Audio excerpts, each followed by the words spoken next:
The British government is in absolute freefall tonight. Just 1 minute ago, bombshell revelations emerged live on national television that could end Keir Starmer's career as Prime Minister before the sun rises tomorrow morning.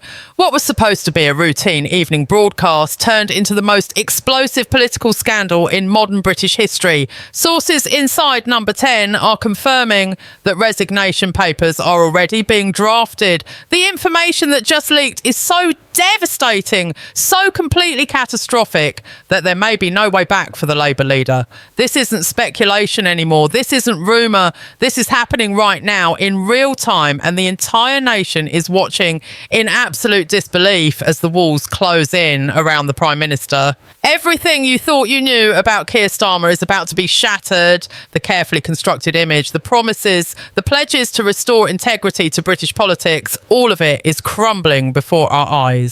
And what's been revealed in the last 60 seconds is just the beginning. Stay with me, because what I'm about to tell you will change everything you understand about who's really been running this country.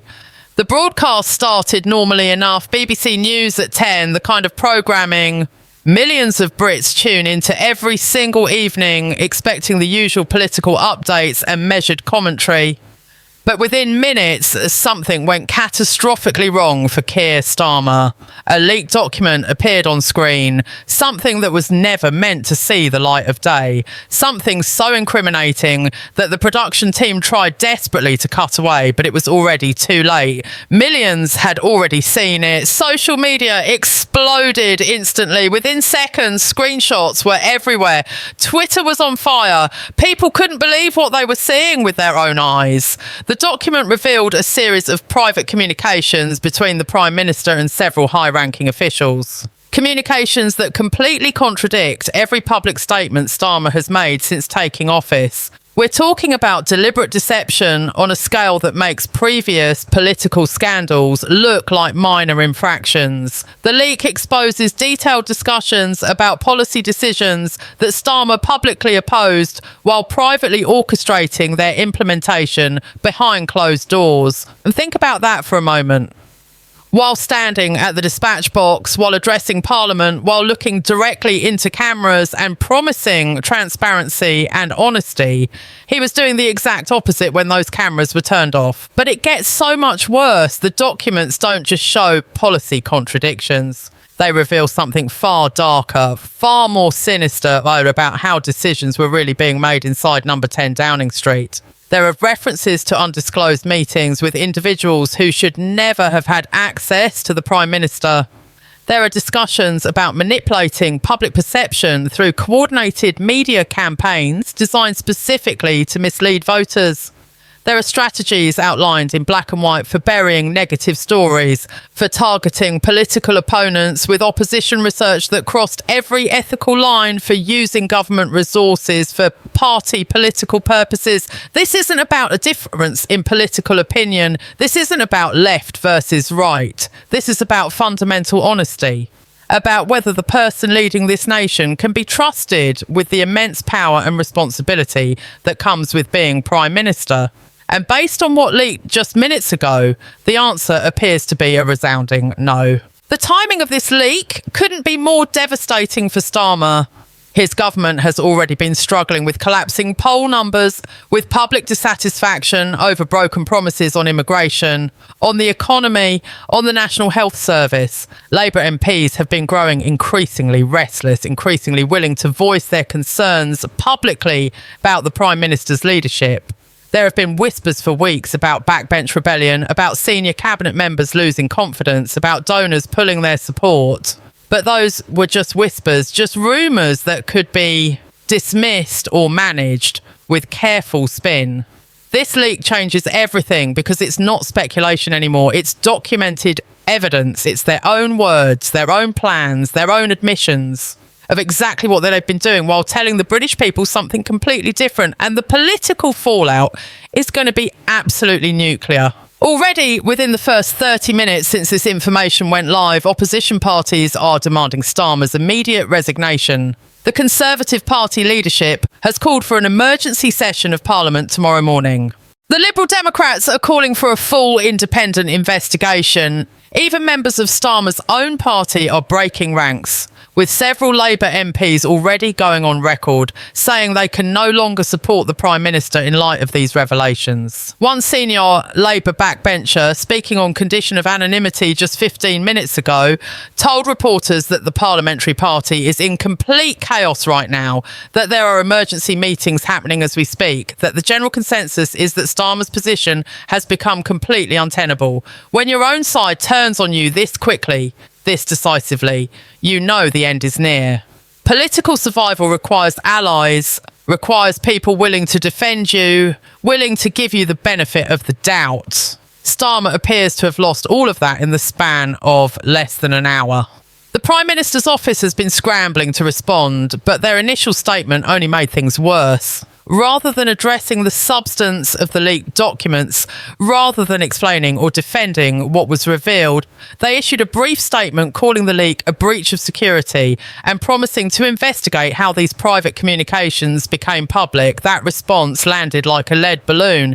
People aren't concerned about how the information got out. They're concerned about what the information actually says, about what it reveals, about the character and conduct of the man running the country. Trying to change the subject to the leak itself rather than the content is the oldest play in the political crisis management handbook, and the British public can see right through it. Social media is absolutely tearing apart this deflection strategy. Journalists are refusing to let it slide. Even sympathetic media outlets that typically support Labour are demanding real answers, real accountability, not empty statements about security protocols. The walls are closing in from every direction, and there's nowhere left for Starmer to hide. Let's talk about what specifically was in these leaked documents, because the details are absolutely staggering. One of the most damning revelations involves commitments that Starmer made during the election campaign versus what he was actually planning to do once in office. Remember all those promises about protecting workers' rights, about standing up to corporate interests, about putting working families first? The leaked communications show that within weeks of the election, while publicly reaffirming these commitments, Starmer's team was privately negotiating with corporate lobbyists to water down proposed regulations, to delay implementations, to create exemptions that would essentially render the promised protections meaningless. There are email chains discussing how to manage the public relations challenge of breaking these promises without facing too much political backlash.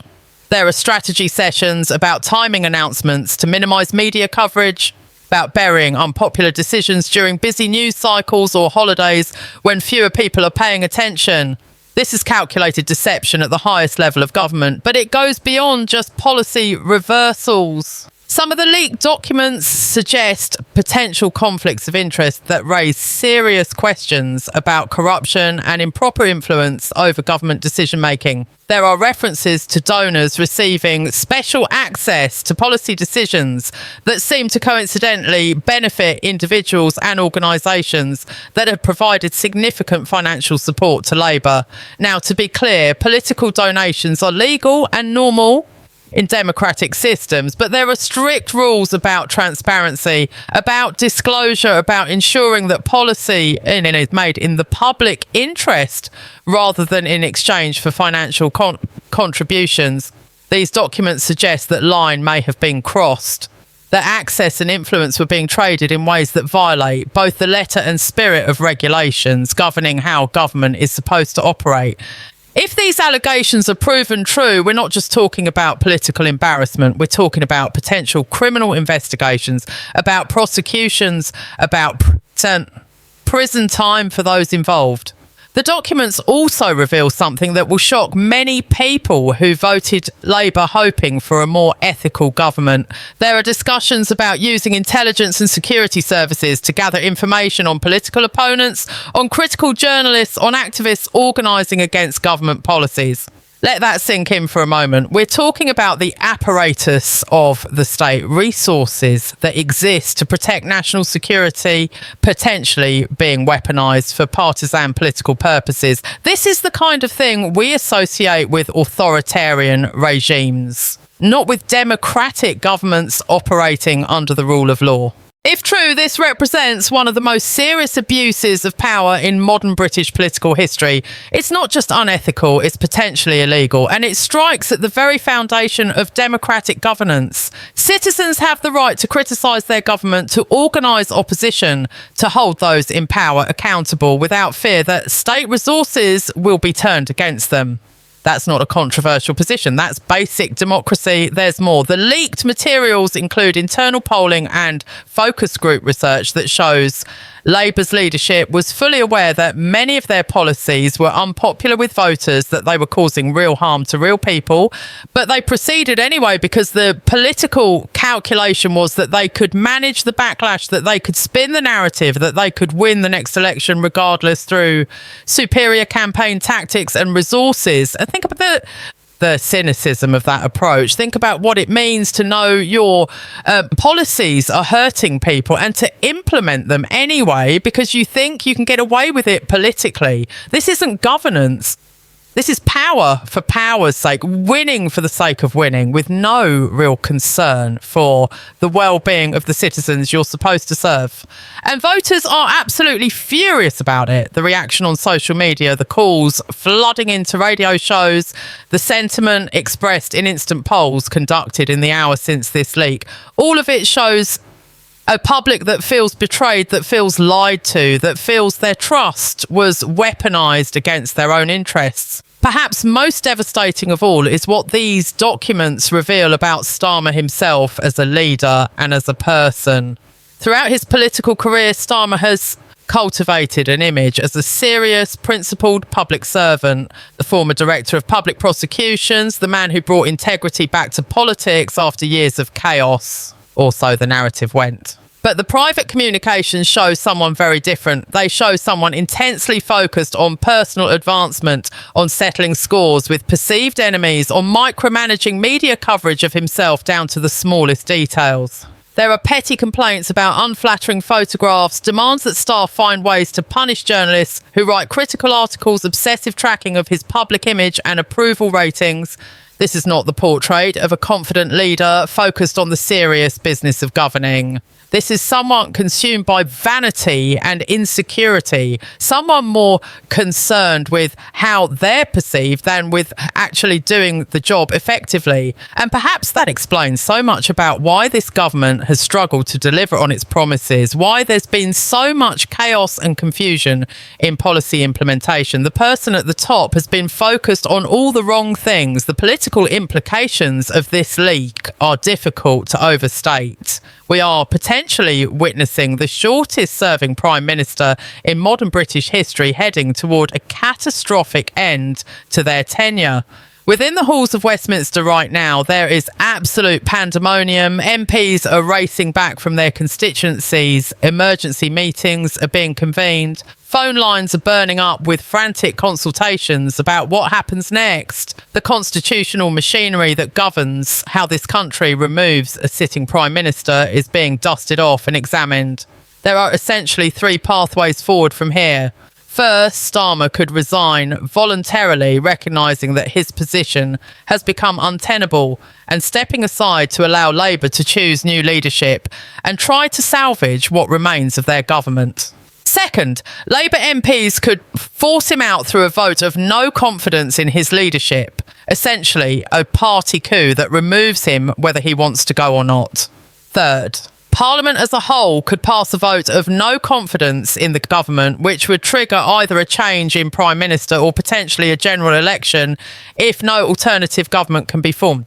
Right now, based on conversations with multiple sources close to the situation, it appears the first option is most likely. Starmer's inner circle is reportedly advising him that there is no path to political survival, that the revelations are too damaging, that he has lost the confidence of too many people to continue. There are reports that his key advisors have already begun drafting a resignation statement, that discussions are happening about timing and messaging, about how to make this exit with whatever minimal dignity can be salvaged from the wreckage. The word coming out of number 10 is that this could happen within hours, not days. We could wake up tomorrow morning to a different Prime Minister. That's how serious this situation has become.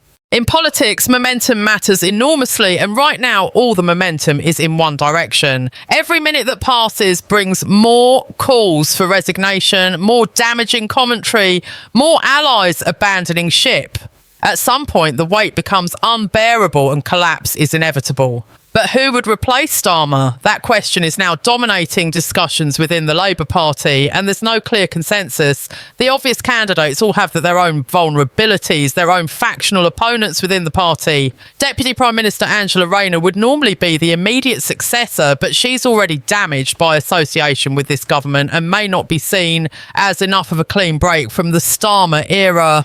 Chancellor Rachel Reeves has support among centrist MPs, but is viewed with suspicion by the party's left wing. Shadow cabinet members who served under previous leadership are seen as yesterday's news, and anyone too closely associated with Starmer faces guilt by association.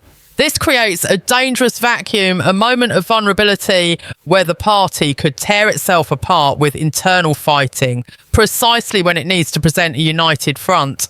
The Conservative opposition is watching all of this with barely concealed glee, already preparing attack lines against whoever emerges from the chaos, already planning how to exploit Labour's disarray in the next election. The broader implications for British politics are profound. Public trust in the political system was already at historic lows after years of scandals, broken promises and crisis after crisis. Starmer was supposed to be different. He was supposed to represent a return to honesty, competence and decency in government. That was literally his central pitch to voters. And if these revelations prove true, if everything we're learning tonight is accurate, then that entire foundation was built on lies. How do you restore trust after that?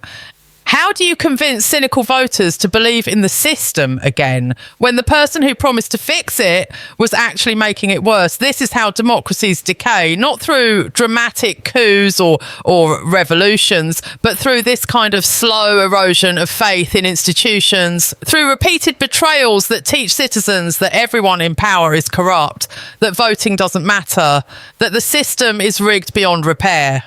The damage from tonight could echo through British politics for years, possibly decades. International ramifications are also starting to emerge.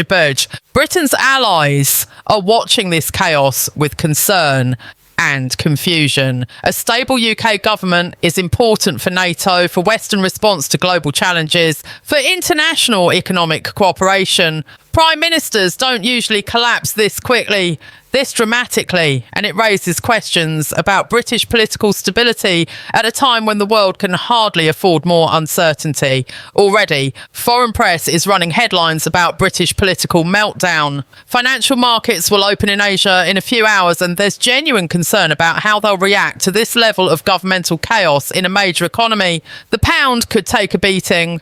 International investors might lose confidence in British stability. Trade negotiations could stall as partners wait to see who's actually going to be in charge. This isn't just a domestic political crisis anymore. It's becoming an international situation with real consequences for Britain's standing in the world and its ability to function as a reliable partner on the global stage.